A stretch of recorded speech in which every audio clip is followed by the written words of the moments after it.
నమస్తే అండి. దేవసేన కథలకు స్వాగతం. ఈరోజు కథ తిరిగి దొరికిన జీవితం పార్ట్ 2. కథలోకి వెళితే, ఏమిట్రా హాస్యం? ఈ అమ్మాయి ఎవరో నాకేం తెలుసు, జ్ఞాపకం తెచ్చుకో. నాకెవరైనా మేనత్త కూతురో మేనమామ కూతురో, నాకు తెలియని మేనత్తలు మేనమామలు ఎక్కడి నుంచి వస్తారు? అసలు ఈ అమ్మాయి ఎవరురా? ఇక్కడికి ఎలా వచ్చింది? సంగతి ఏమిటి సరిగ్గా చెప్పరా అంది ఆవిడ అసహనంగా ఆరాటాన్ని అణుచుకోలేక. కృష్ణమోహన్ జరిగిన సంగతి చెప్పాడు. సరస్వతమ్మ వింటూ ఆశ్చర్యపోయింది. బావా అందా, నిన్ను? నాకు తెలియని మేనగోడలు లేవర్రా? నీకు అసలు అత్తలు లేరు, మా అన్నయ్య తమ్ముడు పిల్లలు నాకు తెలీదు. అసలు ఈ అమ్మాయిని మన బంధువుల్లో కూడా ఎక్కడా చూసినట్లేదు. ఆ అమ్మాయికి నీలాంటి బావ ఎవరన్నా ఉన్నారేమో, నీవనుకుని పొరపాటు పడి ఉంటుంది. పాపం తెలివి రాగానే అన్ని వివరాలు అడిగితే సరి. పాపం అయినింటి పిల్లలా ఉంది. తల్లి అనే వరకు ఆమెకి తనలాంటి బావ ఉండి తనే అనుకుని పొరపడి ఉంటుందన్న ఆలోచనే రానందుకు ఆశ్చర్యపడ్డాడు. అంతే అయి ఉంటుంది. ఆ మహానుభావుడు కంటికి కనపడకుండా పోయినట్టున్నాడు, అందుకే అలా అంది. అయ్యో, జ్వరం మండిపోతుందిరా, మందిచ్చావా? ఏం చేస్తావురా ఇప్పుడు ఈ అమ్మాయిని? సరోజ చెయ్యి పట్టుకుని చూసి ఆమె వంక జాలిగా చూస్తూ అంది. చేసేదేముంది, నర్సింగ్ హోమ్కే చేరుస్తా. కాస్త తెలివి వచ్చాక వివరాలు అడిగి వాళ్ళు ఎవరికన్నా టెలిగ్రామ్ ఇస్తాను. సింహాచలాన్ని సుబ్బుని పంపించు, బెడ్ మీద పడుకోబెడతారు అన్నాడు. సరోజ మొహం చూస్తున్న సరస్తమ్మ మొహం ఒక్కసారిగా ఎందుకో మారిపోయింది. కృష్ణ, కృష్ణ, ఈ అమ్మాయి మొహం సరిగ్గా చూసావురా అంది వణికే గొంతుతో. తల్లి గొంతులో మార్పుకి ఆశ్చర్యపోతూ తల్లి చూస్తున్నదేమిటో అర్థం కాక తల్లి వంక చూశాడు. సీత, మన సీతలా లేదురా ఈ అమ్మాయి అంది ఉద్వేగంతో. కృష్ణమోహన్ సరోజ వంక ఈసారి కుతూహలంగా శ్రద్ధగా చూశాడు. సీత తన చెల్లెలు. సీతలా పూర్తిగా లేకపోయినా ఎక్కడో దేనిలోనో సీతకి ఈ అమ్మాయికి పోలిక ఉంది. మొత్తం మీద అనిపించింది అతనికి కూడా. చూడరా, ఆ ముక్కు, ఆ నోరు, గెడ్డం, అది అది అచ్చు సీతేరా. సీత కంటే కొంచెం ఛాయ తక్కువ అంతే అంది ఆవిడ ఇంకా సరోజిని ఆరాటంగా చూస్తూ. అవునమ్మా, సీత పొలికలు కొంచెం ఉన్నాయి ఈ అమ్మాయికి. మన సీత అంత ఎత్తు, అంతా ఒకటే, కానీ కళ్ళు వేరు. ముఖం తీరు కూడా ఒకటేనమ్మా. సరోజని చూస్తున్న సరతమ్మ కళ్ళల్లో గిర్రు నీరు తిరిగింది. మళ్ళీ నాటికి నా సీతని చూసినట్లుందిరా. సీత ఉంటే ఎంత వయసుదే అయ్యి ఉండేది అంటుంటే ఆమె గొంతు పట్టుకుంది. కృష్ణమోహన్ గొంతులో ఏదో అడ్డుపడినట్లు అయ్యింది. ఇంకా ఉంటే తల్లి మరింత బాధపడుతుందని, అమ్మా సుబ్బని పంపమ్మా, నరసింహోమికి చేరుస్తాను అన్నాడు. ఆవిడ ఆ మాట వినిపించుకోకుండా తరివి తీరలేదన్నట్టు ఆ సరోజని ఆప్యాయంగా చూసుకోసాగింది. ఈ అమ్మాయిని ఇంట్లోనే ఉండనీరా, నర్సింగ్ వద్దు, నా కళ్ళ ముందు ఉండనీరా. ఎన్నాళ్ళకి మళ్ళీ సీతను చూసినట్టుంది పట్టుకున్న గొంతుతో అంది. అమ్మా అన్నాడు కృష్ణ. ఎందుకమ్మా ఈ ప్రలోభం? ఈ అమ్మాయి మన సీత ఎలా అవుతుందమ్మా? 2 రోజులుండిపోయే ఈ అమ్మాయి మీద అనవసరంగా మమతలు పెంచుకోవడం, తర్వాత బాధపడడం ఎందుకమ్మా? లేదురా నాయన, ఉండని. అలా నర్సింగ్ హోంలో దిక్కు మొక్కు లేనట్టు నా సీత అయితే పడేసేదాన్నా? పక్క తీయించి వస్తాను. 2 రోజులన్నా నా కళ్ళ ముందు ఉండని ఈ అమ్మాయిని. ఇంకేం అడ్డు చెప్పకు అంటూనే ఆవిడ లోపలికి వెళ్ళిపోయింది. 3వ రోజుకి జ్వర తీవ్రత తగ్గి వాస్తవ పరిస్థితి గుర్తించగలిగిన స్థితికి వచ్చింది సరోజ. తెలివిలోకి రాగానే తనున్న స్థితి చూసుకుని ఆశ్చర్యపడింది. పక్కనే కూర్చుని ఆప్యాయంగా తన వంక చూస్తున్న సరస్తమ్మని వింతగా చూసింది. మీరు, నేను నేను అంటూ గాబరా పడుతూ లేవబోయింది. లేవకమ్మా, పడుకో, నీకేం భయం లేదు, గాబరా పడకు. ఇప్పుడు ఎలా ఉందమ్మా? తెలివి వచ్చిందా కాస్త అంటూ ఆరాటంగా ప్రశ్నించింది సరస్తమ్మ. నేనెక్కడ ఉన్నాను, మీరెవరు? నీరసంగా అడిగింది సరోజ. రైల్లో నీవు జ్వరంతో తెలివి లేకుండా పడి ఉంటే ఒక ఆవిడ తీసుకొచ్చిందమ్మా మా ఇంటికి. మా అబ్బాయి డాక్టరులే. ఈ 3 రోజుల నుంచి ఇక్కడే ఉన్నావు.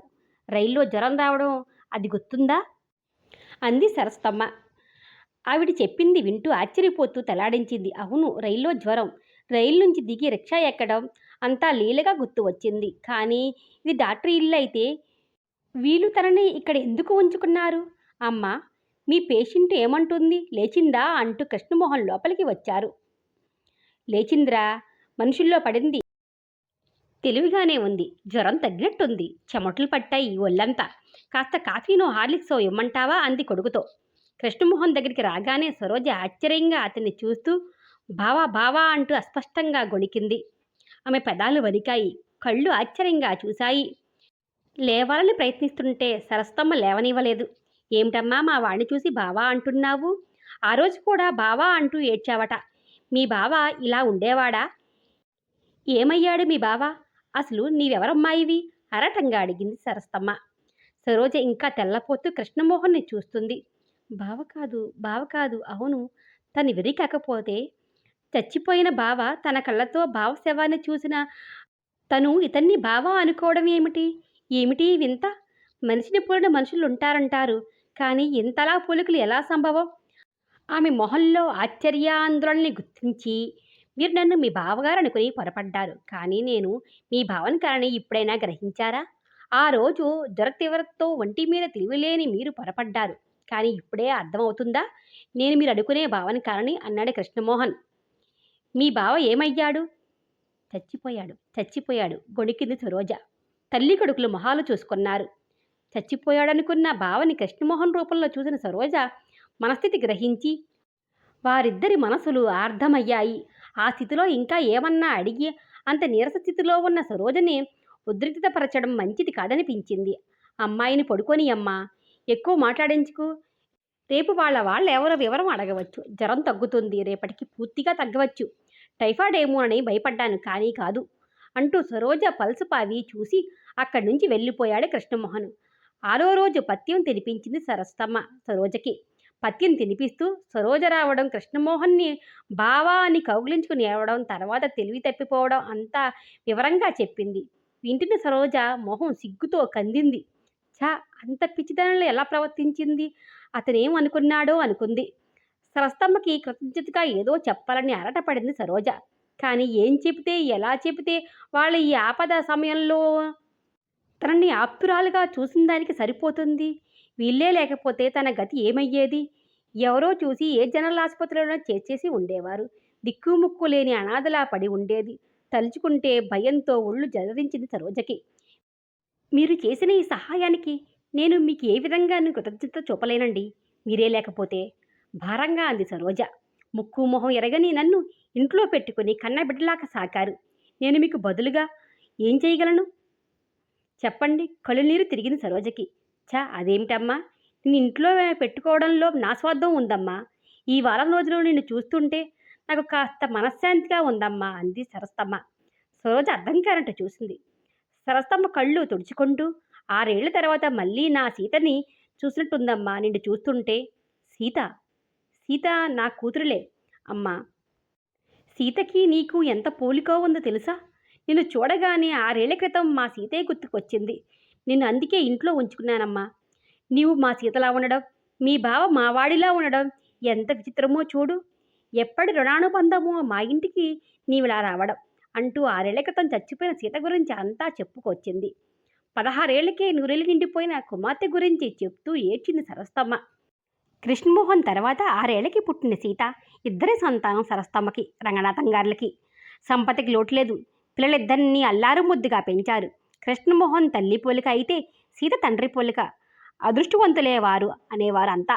కృష్ణమోహన్ విషయంలో అది నిజమే గాని సీత విషయంలో అది అబద్ధమైంది. పట్టుబడి 16 ఏళ్లు నిండకుండానే దురదృష్టం మచూచి రూపంలో వచ్చి సీతని పట్టుకుపోయింది. కొడుకు కంటే కూడా కూతురు పట్ల అపారమైన ప్రేమానురాగాలు ఉన్న రంగనాథం గారు ఆ దెబ్బ నుంచి మరీ కోలుకోలేకపోయారు. తింటున్నా తిరుగుతున్నా ఆయనని ఆ దుఃఖం లోపల దహించి కృంగతీసేసింది. ఏవేవో కంప్లైంట్లు ఆరంభించి ఆయన మానసిక స్థితితో పాటు దేహస్థితి రోజురోజుకి దిగజారిపోయింది. కూతురు కోసం కలవరించి కూతుర్ని వెతుక్కుంటూ మరో 5 ఏళ్లకి రంగనాథం గారు కూతురి దగ్గరికి వెళ్ళిపోయారు. గర్భశోకం నుంచి పూర్తిగా తేరుకోకుండానే భర్త మరణం. ఈ 2 దెబ్బలతో సరస్తమ్మ మంచం పట్టేసింది. ఎవరి కోసం బ్రతకను, నాకెంత విషం ఈరా నాయనా అంటూ కొడుకుని పట్టుకుని ఏడ్చేది. రోజులు తరబడి నిద్రాహారం లేకుండా ఏడ్చేది. అమ్మా, మంచిదే, మీరంతా ఎవరి దారి వాళ్ళు చూసుకుని వెళ్ళిపోండి. నన్నెవరికి అప్పగించి వెళ్తావో వెళ్ళు అన్నాడు కృష్ణమోహన్ కళ్ళనీళ్లతో. కొడుకు మొహం చూసి కనీసం ఆ కొడుకు కోసమన్నా తను ఇంకా కొన్నాళ్ళు బ్రతకడం తప్పనిసరి అని అర్థం చేసుకుంది సరస్తమ్మ. ఎంత గుండె దిటవుపరుచుకున్నా ఆ దుఃఖం మరిచిపోగలిగేదా? తండ్రి చనిపోయిన ఈ 6 నెలల నుంచి తల్లిలో ఎంత మార్పు వచ్చిందో చూస్తుంటే కృష్ణమోహన్ గుండెలు ఎవరో మెలిపిపట్టినట్లు బాధపడ్డాడు. ఏం చేసి తల్లి బాధ తీర్చగలనా అని గిలగలాడాడు. రోజంతా దేవుడి ముందు కూర్చునే తల్లిని ఏ విధంగా మళ్ళీ మామూలు మనుషుల్లో పడేయాలా అని యోచిస్తున్నాడు. తను తీరిక సమయంలో అంతా తల్లితో ఏదో మాట్లాడుతూ ఆమెని మరిపిస్తూ కాస్త మనశ్శాంతి కలిగించేందుకు ఆరాటపడ్డాడు. కానీ తను ఆసుపత్రిలో కూర్చుంటే తీరిక అనేది దొరకకుండా రోజు రోజుకి కష్టమైపోతుంది. ఒంటరిగా ఉంటే తల్లి ఆలోచనలు ఎంతసేపు తండ్రి చుట్టూ తిరిగి తనలో తను కుమిలి ఏడుస్తుందని అతనికి తెలుసు. మధ్య మధ్య ఇంటి లోపలికి వచ్చి తల్లేం చేస్తుంది చూసి వెళ్తుంటాడు. అనుక్షణం ఆమెని కనిపెట్టుకుని ఉండేందుకు తీరికలేని అతను తల్లికి కాలక్షేపానికి ఎవరన్నా దొరికితే బాగుండును అనుకుంటున్నాడు. ఎవరొస్తారు? వచ్చినా బంధువులు ఎన్నాళ్ళు వారి పనులు సంసారాలు వదులుకుని ఉంటారు. పని మనుషులు, వంట మనుషులు ఆమెని కనిపెట్టుకుని ఉండటానికి పెట్టగలడు. కానీ ఆమెని వాళ్ళు ఏ విధంగా ఉపశమింప చేయగలరు? సరోజ వచ్చిన ఈ వారం రోజులలో తల్లిలో ఎంత మార్పు వచ్చిందో చూస్తే కృష్ణమోహన్కి ఆశ్చర్యం కలిగింది. 24 గంటలు పూజా పునస్కారాలు అంటూ ఆ వంకతో దేవుడి గదిలో కూర్చునే ఆమె అనుక్షణం సరోజ పక్కనే కూర్చునేది. తన దుఃఖం మరిచి సరోజ కోసం ఆరాటపడేది.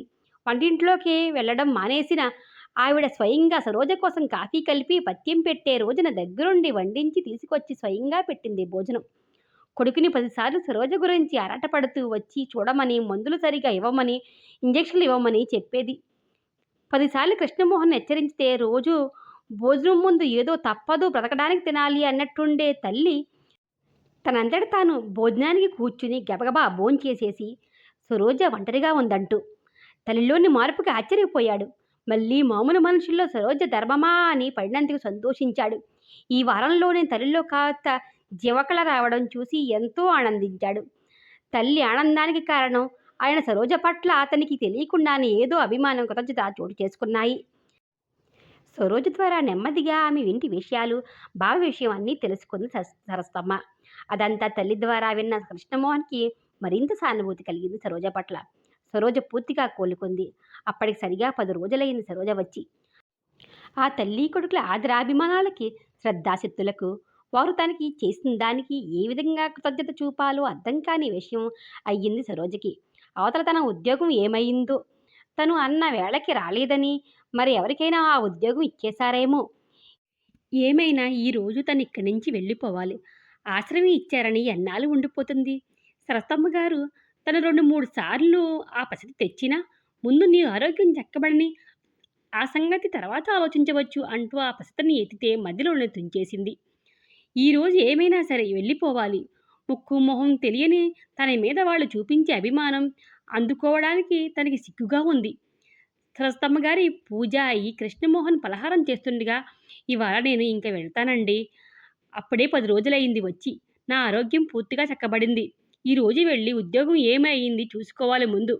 మీరు నాకు చేసిన ఈ సహాయానికి మీకే విధంగా కృతజ్ఞత చూపలేను.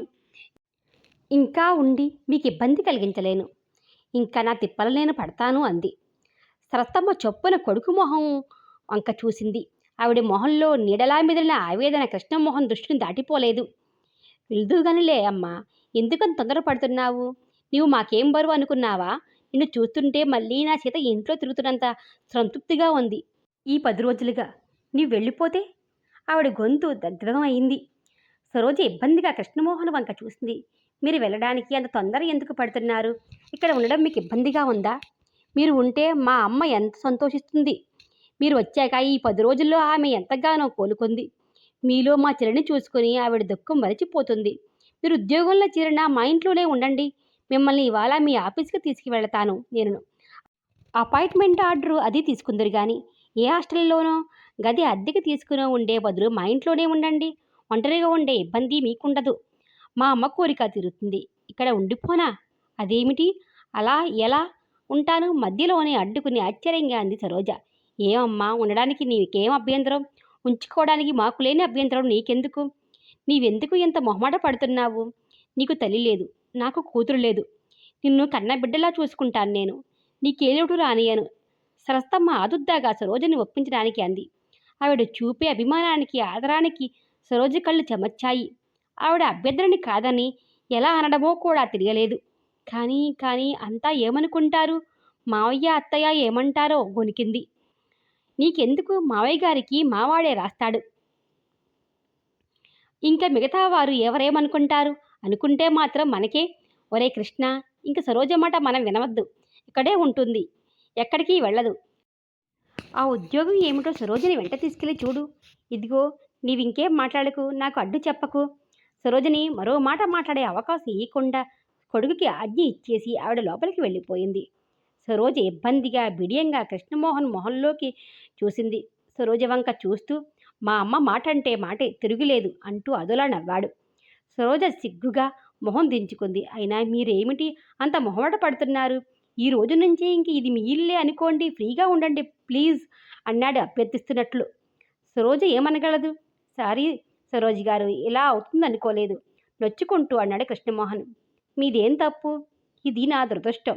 ఈ జ్వరం నా దౌర్భాగ్యం కొద్దీ వచ్చి దొరికిన ఉద్యోగాన్ని పోగొట్టింది. ఇంక మళ్ళీ ఉద్యోగం దొరకడం నా లాంటి వాళ్ళకి మాటలా? ఇంకేం చెయ్యాలో అర్థం కావడం లేదు. వాడిపోయిన మొహంతో నిరాశ నిస్పృహలతో అంది సరోజ. కారు డ్రైవ్ చేస్తూ ఏమనాలో అర్థం కాక ఊరుకొన్నాడు కృష్ణమోహన్. సరోజ వెళ్ళేసరికి ఇస్తామన్న ఉద్యోగం సరోజ అన్న టైంకి రాని కారణంగా మరో 2-3 రోజులు చూశాక మరొకరికి ఇచ్చినట్లు మేనేజర్ చెప్పి తన అసహాయతను ఆ విషయంలో వెల్లడించి విచారం వ్యక్తం చేశాడు. కృష్ణమోహన్ స్వయంగా మాట్లాడి తన పరపతిని ఉపయోగించినా ఇంకా ఏ ఉద్యోగం ఖాళీ లేదని తన ఆసక్తిను వెల్లడించాడు అతను. సరోజ నల్లబడిన మొహం చూస్తే బాధ అనిపించినా ఏం చేయగలడు? ఇంకా ఇక్కడ ఉండి ఏం చెయ్యను? నాకిక్కడ ఎవరూ తెలీదు. నా లాంటి అనామకురాలికి ఉద్యోగం ఎవరిస్తారు? నేను ఊరికి వెళ్ళిపోతాను. అక్కడైతే 4 ప్రైవేట్లన్నా చెప్పుకుంటాను. రేపు నన్ను రైలెక్కించండి. నాకంటే మీరు పెడతారు తిండి ధర్మాత్ములు కనుక. కానీ అక్కడ మావయ్య అత్తయ్య గతి ఏమిటి? నేనిక్కడ రాజభోగాలు అనుభవిస్తుంటే పాపం వాళ్ళక్కడ ఏ ఇబ్బంది పడుతున్నారో వెదగా అంది సరోజ. రేపు నేను వెళ్తానండి, ఇంక అడ్డు చెప్పకండి దృఢంగా అంది. మీరు ఎందుకంత వరి అవుతున్నారు? ఈ ఉద్యోగం కాకపోతే మరో ఉద్యోగం ప్రయత్నిద్దాం. ఎంత ప్రయత్నిస్తే ఈ ఉద్యోగం దొరికింది మీకేం తెలుసు? ఇప్పుడు మళ్ళీ ఎన్నాళ్ళు ప్రయత్నించాలి? నిస్పృహగా అంది కన్నీళ్లు మినహా పట్టుకున్న గొంతుతో. నల్లబడిన మొహంతో మాట్లాడుతున్న సరోజను చూస్తే కృష్ణమోహన్కి ఆమెకి ఏం చెప్పాలో, ఏం ధైర్యం చెప్పాలో అర్థం కాలేదు. నిజమే, ఉద్యోగులు దొరకడం ఎంత కష్టమో తనకి తెలుసు. ఇల్లు నడపాల్సిన బాధ్యత ఉన్న సరోజ వ్యధ అతనికి అర్థమవుతుంది. ఆమె అన్నట్టు ఆమె ఒక్కతే అయితే తమ ఇంట్లో నిరభ్యంతరంగా ఉంచుకోవచ్చు. ఆమె అత్తయ్య మావయ్యలని తాము ఉంచుకోగలరా? ఉంచుకుందామన్నా వాళ్ళు ఒప్పుకుంటారా? తను 1000 సంపాదిస్తున్నాడు. ఆమె వారికి పంపమని నెలకి 100-200 ఇవ్వడం తనకి కష్టం కాదు. కానీ ఈ దానాన్ని ఆమె స్వీకరిస్తుందా? ఇంట్లో ఉండడానికే ఎంతో బిడియపడుతున్న ఆమె ఉచితంగా ధర్మాన్ని స్వీకరిస్తుందా? ఆమె కాదు, ఆత్మాభిమానం ఉన్న ఎవరూ ఒప్పుకోరు. అసలు ఆ మాట తను ఎలా చెప్పడం? కార్ డ్రైవ్ చేస్తూ ఆలోచించాడు కృష్ణమోహన్. ఉద్యోగం లేకపోతే సరోజ వెళ్ళిపోతుంది. ఆమె వెళ్ళిపోతే తల్లి మళ్ళీ మామూలు మనిషి కాదు. తల్లి కోసం సరోజని కొన్నాళ్ళైనా ఉంచాలి. కారు గార్డెన్స్కి దగ్గరికి రాగానే చటుక్కున ఆపాడు. ఇక్కడ కాసేపు కూర్చుని మాట్లాడదాం. దిగండి సరోజ అన్నాడు. సరోజ ఆశ్చర్యంగా చూసింది. ఇక్కడ ఏమిటి? ఎందుకో చెబుతారండి, లోపలికి వెడదాం. సరోజ ఆశ్చర్యపోతూ సంశయిస్తూనే అతని వెంట నడిచింది. అతను కూర్చోమన్న చోట కూర్చుంది. మీరు ఈ ఉద్యోగం దొరకలేదని నిరాశపడకండి. నేను ఇంకేదన్నా ప్రయత్నించి వేయిస్తాను. అంతవరకు తొందరపడి వెళ్ళిపోకండి. నాకు తెలిసిన పెద్ద ఉద్యోగస్తులు ఉన్నారు. ఎక్కడో చోట ఆ మాత్రం దొరకకపోదు. కాస్త ఓపిక పట్టండి. 1-2 నెలల్లో మీరు అక్కడికి వెళ్ళి ఏం చేయగలరు? ఉద్యోగ అవకాశాలు ఇలాంటి పట్టణాల్లో ఉంటాయి కానీ అక్కడేం దొరుకుతాయి మీకు? ఇక్కడ తప్పక ప్రయత్నిద్దాం. ఏదో ఒక ఉద్యోగం చూసే పూచీ నాది. అంచేత మీరు ఇప్పుడు ఆ ప్రయాణం ఉద్దేశం మానేయండి. ఉండటానికి నాకేమీ అభ్యంతరం. కానీ అక్కడ అత్తయ్య వాళ్ళు నిరాధారంగా ఉన్నారు. నీ వచ్చే నాటికి 100 రూపాయలు కూడా లేవు వాళ్ళ దగ్గర. ఆ 100 రూపాయలు ఎన్నాళ్ళు వస్తాయి? నా ఉద్యోగం దొరికే వరకు వాళ్ళ గతి? అదే చెప్పాలని పిలిచాను. రేపే వాళ్ళకి 200-300 పంపించండి. ఆ డబ్బు నేను ఇస్తాను. మీరేమడ్డు చెప్పకండి. మీకు ఉద్యోగం వచ్చాక కావలిస్తే ఆ డబ్బు ఇచ్చేదురు గాని అప్పుగా తీసుకోండి. ముందు వాళ్ళకి పంపండి. మీరు ప్రయాణం ఉద్దేశం విరమించుకోండి. ఉద్యోగం తప్పక దొరికేట్టు చేస్తాను నేను. డాక్టర్ గారు, ఉదారతకి కూడా ఒక హద్దు ఉండాలి, అర్థం ఉండాలి. మీ ఈ సహృదయతకి సహాయానికి నేను తగను. నేను మీకేమవుతాను? నా మీద అంత దయ మీకు? 10 రోజుల కిందట ముక్కు మొహం ఎరగని మనిషి మీద ఇంత దయ చూపిస్తే అవతలి మనిషి ఈ ఔదార్యాన్ని భరించగలదా? చెప్పండి. నా మీద ఎందుకెంత జాలి? నా బేదరకం మీద సానుభూత? కాదు కాదు, మీరు నన్ను తప్పు అర్థం చేసుకున్నారు. మీరేదో బీదవారు, నేను గొప్పవాడినని కాదు. అలా అయితే లోకంలో ఎందరో మీకంటే బీదవాళ్ళున్నారు. మీ మీద సానుభూతి కంటే నా స్వార్థమే ఎక్కువ ఉంది. ఇందులో సరోజ గారు, మీ స్వార్థమా? నా వల్ల మీకేం కావాలి? నేను నాలాంటి వాళ్ళు మీకేం చేయగలరు? సరోజ ఆ ఒక్క క్షణంలో ఏదో ఆలోచన తట్టి గాబరా పడుతూ అంది. నాకేం చేయనక్కర్లేదు. నేను మీ నుంచి ఆశించిందల్లా మీరు మా ఇంట్లో ఉండడం, మా అమ్మ సంతోషంగా ఉండడం కంటే నాకేం కావాలి? మీ వల్ల నేను ఆశించే ఉపకారం ఇదే. ఇప్పుడు చెప్పండి, మీకు సహాయం చేస్తాననడంలో నా స్వార్థం ఎంతుందో? నవ్వాడు కృష్ణమోహన్. నా మీద ఇంత దయ చూపించిన ఆమె అంటే ఈ 10 రోజుల్లోనే నాకే తెలియని ఆత్మీయత అభిమానం కలిగాయి. ఆవిడకి కష్టం కలిగించడం నాకు ఇష్టం లేదు. కానీ నా బ్రతుకు తెరువు చూసుకోవాలి కదా! అది నా కోసం కాదు. నా మీద నిస్సహాయంగా ఆధారపడిన అత్తయ్య, మావయ్య కోసం. తల్లిలా ఆదరించిన ఆమెని సంతోషపెట్టడం కంటే నాకు కావాల్సిందేముంది? కానీ మీ సందేహం వల్ల మీ మావయ్య గారి గురించేగనా? వారికి ఏ లోటు లేకుండా ఏర్పాటు చేసే పూచీ నాది. మీకు ఉద్యోగం వచ్చే వరకు వారి భారం నేను వహిస్తాను. మీరు అనవసరంగా లేనిపోని శంకలు పెట్టుకోకండి. హ్యాపీగా ఉండండి. నేనింత సంపాదిస్తున్నాను. ఈ నా సంపాదనలో ఏ కొంచెమైనా నా తల్లికి ఆనందాన్ని, సంతృప్తిని ఇస్తే అంతకంటే నాకేం కావాలి? నాకు మిగిలింది మా అమ్మ ఒక్కర్తే. ఆవిడ కోసం నేనేమైనా చేయగలిగితే కొడుకుగా నా ధర్మం నెరవేర్చుకున్నట్లు తృప్తి పడతాను. ఆ సంతృప్తి మీ వల్లే దొరకాలి. నాకీ మాత్రం సహాయం చేయండి అంతే మిమ్మల్ని కోరేది. కృష్ణమోహన్ మొహం వంక చూస్తూ అతనికి తల్లి పట్ల ఉన్న ప్రేమ, భక్తికి సరోజ అభినందించకుండా ఉండలేకపోయింది. ఈ రోజుల్లో కన్నతల్లి కోసం ఇంత ఆరాటపడే కొడుకున్నాడంటే ఆ తల్లికి అంతకంటే కావాల్సిందేముంటుంది? సరోజ కళ్ళల్లో అంగీకారం చూసి, పదండి ఇంటికి వెళదాం. ఇంకే విషయం గురించి విచారించకండి. మీకు ఉద్యోగం చూపించే పూచీ నాది. ఉద్యోగం దొరికినా మా ఇంట్లోనే ఉండే షరతు మీదనే ఉద్యోగం చూపిస్తారన్నది మరవకండి. మీ సంపాదన అంతా మీ మావయ్య గారికే పంపండి. మీకు అమ్మ ఉన్నది అన్నీ చూస్తుంది. ఈ ఇంట్లో మీరు మాతో పాటే. థ్యాంక్స్ థ్యాంక్స్ మీరు నా మీద చూపించే అభిమానానికి ఇంతకంటే ఏం చెప్పలేను. చిన్న తెప్ప ఆసరాతో సముద్రంలో ప్రయాణం చేయడానికి వచ్చిన నాకు పెద్ద పడవలో ఆశ్రయం ఇచ్చారు. ఇంక నాకేం భయం? కన్నతల్లిలా ఆదరించే తల్లి దొరికారు. అమ్మలేని లోటు తీర్చేందుకు. ఇంత అదృష్టం నాకు పడుతుందని అనుకోలేదు. సరోజ గొంతు వణికింది. ఆనందంతోనూ కృతజ్ఞాభారంతోనూ ఆమె కనులు చెమర్చాయి. డోంట్ బి సిల్లీ అన్నాడు మృదువుగా, కృష్ణమోహన్ సరోజ వంక అభిమానంగా చూస్తూ. పూలు కోసి తెచ్చావా అమ్మా? కృష్ణ లేచి ఉన్నట్లున్నాడు. కాఫీ ఇచ్చావా? వంటావిడికి కూరలు చెప్పావా? సింహాచలాన్ని బజారుకి పంపు. ఉదయం లేచిన దగ్గర నుంచి సరస్తమ్మ సరోజని ఇలా దేనికో దానికి పిలుస్తూనే ఉంటుంది. ఇప్పుడు సరోజ వచ్చిన 1 రోజులకే ఆ ఇంట్లో ఒక మనిషిగా, ఆ ఇంటి ఆడపడుచులా అందరి చేత గౌరవించబడుతుంది. సొంత కూతురికి చెప్పినట్లే పనులు పురమాయిస్తుంది సరస్తమ్మ. ఇంచుమించి ఆ ఇంటి అజమాయిషి అంతా సరోజదే. ఇప్పుడు కావాలని కోరి ఆ బాధ్యత తీసుకుంది సరోజ. సరోజ ఏ పనన్నా చేయకపోతే ముందు సరస్తమ్మ నీకెందుకమ్మా అంటూ వారించేది. మీరు నన్ను కూతురులా చూసుకుంటున్నారు కానీ నేను మిమ్మల్ని తల్లిలా భావించి మీకు సహాయపడకూడదా? పని పాట లేకుండా ఎన్నాళ్ళు తిని కూర్చోగలను? మీరు అలా కూర్చోండి.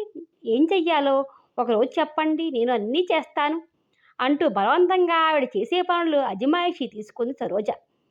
సరస్వతమ్మ సంతోషంగా తన బరువు బాధ్యతలు సరోజగా అప్పగించి తృప్తిగా నిట్టూర్చింది. అదేమిటమ్మా, ఆ అమ్మాయి చేత పనులు చేస్తున్నావు? ఏం బాగుంటుంది, ఏమనుకుంటుందో అన్నాడో రోజు కృష్ణమోహన్. ఏం చేయనురా, వద్దన్నా వినిపించుకోదు. ఊరికే కూర్చుని ఏం చేయను అంటుంది. అది నిజమే, ఏదన్నా కాలక్షేపం ఉండాలి కదా. సరోజ ఆ మాట వింటూనే, ఏవండి, మీరు నాకింత చేస్తున్నారు, నేను ఆ మాత్రం అయినా చేసి మీ పట్ల కృతజ్ఞత చూపుకోవాలనుకుంటే అది తప్ప? అయితే మేం పెట్టే తిండికి బదులు తీర్చుకోవాలనా మీ ఉద్దేశం? కృష్ణమోహన్ లేచాడు నవ్వుతూనే. తిండికి బదులు తీర్చుకోగలను, కానీ మీ దయా అభిమానాలకి ఎలా బదులు తీర్చుకోగలను? నొచ్చుకుంటూ అంది సరోజ. వాడేదో సరదాగా అన్నాడమ్మా. నట్టింట మహాలక్ష్మిలా తిరుగుతుంటే నాకు ఎంత తృప్తిగా ఉందో నీకేం తెలుసు? వాడి మాటలకేంలే. నీవన్నట్టు నిన్ను మేం పరాయి మనిషిగా భావించినప్పుడు నీవు అలాగే మమ్మల్ని భావించాలి కదా. కొడలు వచ్చే వరకు నీదే పెత్తనం. వాడెవడు కాదనటానికి అంది సరస్తమ్మ. కృష్ణమోహన్ భుజాలు ఎగరేసి అదోలా నవ్వాడు. అయినా నేనేం కష్టపడిపోతున్నాను? వంట ఆవిడ ఉంది, పనివాళ్ళున్నారు. వాళ్ళు ఏం చేస్తున్నారో చూడడం మినహా నేను చేస్తున్నది ఏముంది? సరే సరే, మీ ఇష్టం, నాకెందుకు గొడవ? నవ్వి వెళ్ళిపోయాడు కృష్ణమోహన్. తెల్లవారి లేస్తూనే స్నానం చేసి దేవుడి గదిలో పూజకి అన్నీ సిద్ధపరుస్తుంది సరోజ. సరస్తమ్మ గారు స్నానం చేసి వచ్చేసరికి తర్వాత కాఫీ ప్రయత్నానికి వెడుతూ ఆవిడ పూజ అయ్యాక ఆమెకి అందించుతుంది. ఈలోగా కృష్ణమోహన్ లేస్తాడు. అతనికి కాఫీ అందించి షేవ్ చేసుకోవడానికి వేడినీళ్ళు అమర్చుతుంది. కృష్ణమోహన్ ముందు సరోజ కాఫీ తెచ్చి ఇచ్చినా మొహమాట పడేవాడు. కానీ సరోజ అజమాయిషిలో అతని వస్తువులు, అతని గది ఎంత నీట్గా ఉంటుందో, ఇదివరకు తల్లికి ఓపిక లేక, చూసే దిక్కు లేక, ఎక్కడ బట్టలు అక్కడే పుస్తకాలు చిందరవందరగా ఉండే గది ప్రతి వస్తువు వెతుక్కోనక్కర లేకుండా నీట్గా సర్ది ఉంచడం, ఏ రోజు ఏ బట్టలు కట్టుకోవాలో అవి కూడా తీసిపెట్టి బూట్స్ దగ్గర నుంచి పాలిష్ చేసి ఉండటం చూసేసరికి అతను మొహమాట పడ్డా వారించిన సరోజ ఆ పనులు మానకపోవడంతో అతను ఇప్పుడు పూర్తిగా సరోజ మీద ఆధారపడి ప్రతి చిన్న విషయానికి సరోజని పిలుస్తుంటాడు. చాకలికి బట్టలు వేయడం దగ్గర నుంచి సరోజదే పని. ఆ ఇంట్లో ప్రవేశించాక ఆ ఇంటికి ఏదో కళా జీవం వచ్చినట్లు అనిపించింది. ఆ తల్లి కొడుకులకి కలకలలాడుతూ అన్ని పనులు చక్కబెట్టుకుంటూ సరస్తమ్మ గారిని బలవంతం పెట్టి పలహారాలు కాఫీ తినిపిస్తూ ఆవిడ విచారం పోకడానికి ఆమెని ఆ దేవుని గదిలోంచి బయటికి తీసుకొచ్చి రికార్డులు పెట్టి పుస్తకాలు చదివి వినిపించుతూ సాయంత్రం ఏ భగవద్గీతనో రామాయణమో శ్లోకాలు తన శ్రావ్యమైన గొంతుతో చదివి వినిపించుతూ ఆవిడ మనసు ఎప్పుడూ సంతోషంగా ఉంచాలని తాపత్రయపడుతుంది సరోజ. భగవద్గీత శ్లోకాలు రాగయుక్తంగా చక్కగా చదవడం విని సరస్తమ్మ ముందు రోజు ఆశ్చర్యపోయింది. ఇంత చక్కగా ఎలా చదువుతున్నావమ్మా? ఎవరు నేర్పారు? సంస్కృతం వచ్చా నీకు? ఎంత హాయిగా ఉంది వింటుంటే అంటూ ఆశ్చర్యానందాలతో మెచ్చుకుంటూ అడిగింది. మావయ్య చిన్నప్పటి నుంచి నన్ను బావని కూడా సంస్కృతం చదివించాడు. రోజు భాగవతం భారతం అన్నీ చదివించేవాడు. ఎన్నిసార్లు చదివానో, ఇంచుమించి ఈ శ్లోకాలన్నీ కంటతా వచ్చు నాకు. ఇప్పటికీ మావయ్య తోచనప్పుడు, మనసు బాగోలేనప్పుడు చదివి వినిపించు తల్లి అంటాడు. అమ్మ, ఈ బీదవాడి ఇంట్లో కాక ఏ గొప్పవాళ్ళింట్లోనో ఉంటే నీ చక్కని శ్రావమైన గొంతుకు తోడు సంగీతం నేర్పించితే ఎంత బాగా పాడేదానివో అంటూ విచారిస్తాడు మావయ్య అంది సరోజ. నిజం సరోజ, నీ గొంతులోనే ఉంది రాగం. నీవు అలా చదువుతుంటే ఎన్ని గంటలైనా వినాలనే ఉంది. నా మనసు ఏటో తేలిపోతున్నట్లుంది అంటూ ఒకటే మెచ్చుకుంది సరస్తమ్మ. ముందు రోజు సాయంత్రం తీరికగా 5 గంటల వేళ సరస్తమ్మ గారికి రామాయణ శ్లోకాలు చదివి వినిపిస్తుంటే కన్సల్టింగ్ రూములో పేషెంట్లను చూస్తున్న కృష్ణమోహన్ ఆ గొంతు విని ఒక క్షణం చేస్తున్న పని మరిచి తన్మయత్ముడై వింటూ ఉండిపోయాడు. అంత శ్రావ్యంగా శ్లోకాలు ఎవరు చదువుతున్నారు? రేడియోలోన ఆతృత ఆరాటం అంచుకోలేక లేచి లోపలికి వచ్చాడు. రామాయణం ముందు పెట్టుకుని రాగయుక్తంగా చదువుతున్న సరోజని మైమరిచి వింటున్న తల్లిని చూసి ఆశ్చర్యచకితుడై అలా నిలబడిపోయాడు. హఠాత్తుగా తలెత్తి సరోజ తన్మయుడై చూస్తున్న కృష్ణమోహన్ని చూసి సిగ్గుపడి ఆపేసింది చదవడం. తల్లి కొడుకులు ఇద్దరూ ఈ లోకంలోకి వచ్చారు. ఆశ్చర్యానందాలతో కృష్ణమోహన్ నోట మాట రాలేదు. చూసావురా, విన్నావురా కృష్ణ, సరోజ ఎంత చక్కగా చదువుతుందో రామాయణం. సీతమ్మ కష్టాలు కళ్ళ ముందు నిలిచాయిరా. అమ్మా సరోజ, నా జన్మ ధన్యమైనట్లుంది ఇవాళ. రోజు చదివి తల్లి, నాకెంతకంటే ఏం అక్కరలేదు. సరస్తమ్మ కళ్ళు తుడుచుకుంటూ అంది. మార్వలెస్, నీ గొంతు ఇంత చక్కగా ఉంటుందని, మీరెంత బాగా పాడగలరని, అసలు రామాయణ భాగవతాల శ్లోకాలు ఎంత వినసొంపుగా ఉంటాయన్నది ఈరోజే తెలుసుకున్నాను. సరోజి గారు, థ్యాంక్స్, మెనీ థ్యాంక్స్. అమ్మ అన్నట్టు మీ నోట ఆ శ్లోకాలు వింటుంటే మా జన్మ ధన్యమైనట్టే అనిపించింది. మళ్ళీ మళ్ళీ వినాలనిపిస్తుంది. రోజూ మీరు చదవాలి. అమ్మ రాత్రిపూట అయితే నేను వింటాను. రోజు 1 గంట సరోజ పురాణం కాలక్షేపం రేపటి నుంచి అన్నాడు కృష్ణమోహన్ సంతోషంగా, అభినందపూర్వకంగా సరోజ వంక చూస్తూ. సరోజ సిగ్గుపడి తలదించుకుని ఊరుకుంది. వస్తా, నేను ఇక్కడ మైమరచి ఉండిపోయాను మీ పద్యాలు వింటూ. అక్కడ పేషెంట్లు మీ గానామృతం వినిపించగానే రోగాలు తగ్గి వెళ్ళిపోయారో ఏమిటో అంటూ నవ్వుతూ వెళ్ళాడు. సరోజ, అమ్మ, మీ బావ ఎంత దురదృష్టవంతుడై నిన్ను వదిలి వెళ్ళిపోయాడే. ఇలాంటి భార్యతో కాపురం చేసే అదృష్టం అతనికి లేకపోయింది. అదృష్టం మమ్మల్ని వరించి మా ఇంటికి నన్ను పంపింది. చదువమ్మ చదువు అంది సరస్తమ్మ. జాగ్రత్త నాన్న, జాగ్రత్త. ఏమిటి గాబరా? మెట్ల మీద నుంచి పడిపోతే? రంగారావు మెట్ల మీద నుంచి చిన్న పిల్లలా గెంతుకుంటూ వచ్చిన గీతని మురిపంగా చూస్తూ అన్నాడు. డాడీ, నేను మోహన్ దగ్గరికి వెళ్తున్నాను. అట్నుంచి వెళితే ఏ సినిమాకో వెళ్తాం. నా కోసం వెయిట్ చేయకే, ఓకే అంది చేతిలో హ్యాండ్ బ్యాగ్ విశాలంగా తిప్పుతూ గీత. వెళ్ళు తల్లి, పాపం అప్పుడే 4 రోజులు అయిపోయింది కదూ మోహన్ని చూసి. నీ ఆరాటం నాకు తెలుసులే, వెళ్ళు. అసలు ఎయిర్పోర్ట్కి ఎందుకు రాలేదో చెవులు మెలేసి మరీ అడుగు. నెల్లాళ్ళ తర్వాత నీవు వస్తుంటే ఎయిర్పోర్ట్కి వచ్చి రిసీవ్ చేసుకోకుండా ఆ పెద్ద మనిషి చేసే రాజకార్యం ఏమిటో నిలేసి అడుగు. కూతురు వంక చిలిపిగా చూస్తూ అన్నారు. ఏముంది, పేషెంట్లు పేషెంట్లు అంటూ పాడే పాట ఉందిగా. గీత బొంగమూతి పెట్టి అంది. అడగను, ఊరుకుంటానా నేను? బాగుంది. నీలా అతనికి పని పాట లేదనుకున్నావా ఏమిటి? రోజల్లా పాపం అతనికి ఒక క్షణం విశ్రాంతి ఉండదు. నీ వెంటనే కొంగు పట్టుకుని తిరగడమేనా పని? అయిన దానికి మరింత నేర్పి పెడుతున్నారు మీరు. బాగుంది మీ తండ్రి కూతుర్ల వరస. అన్నపూర్ణ భర్త వంక కోపంగా చూస్తూ అంది. ఆ తర్వాత గీత వంక ఎగాదిగా చూసి, ఏమిటే తల్లి ఆ డ్రెస్సు? అక్కడికి వెళ్ళేటప్పుడైనా లక్షణంగా చీర కట్టుకుని వెళ్ళకూడదా? ఆవిడ పెద్దావిడ, ఏమనుకుంటారో నీ అవతారం చూసి. అయినా మగవాడిలాగా ప్యాంట్లేమిట్లే తల్లి, రోజు రోజుకి వెర్రి వదిలిపోతుంది ఈ కాలం పిల్లలకి. పో మమ్మీ, నీకేం తెలుసు ఫ్యాషను? ఇప్పుడు బెల్ బాటమ్స్ మ్యాక్సీలు ఫ్యాషన్. చీరెవరు కట్టుకుంటారు ముసలమ్మలా? మీ అమ్మతో ఏమిట్రా నాన్న, వెళ్ళు వెళ్ళు, ఆలస్యం అవుతుంది. Okay daddy, tata mummy. Geetha చకచకా హై హీల్స్ చప్పుడు చేస్తూ బయటికి వెళ్ళి కారుకి కార్ స్టార్ట్ చేసింది. దానికి బొత్తిగా భయం బత్తి లేకుండా పాడు చేస్తున్నారు మీరు. ఆవిడ ఏమనుకుంటుంది దీని మగరాయుడి వేషాలు చూసి?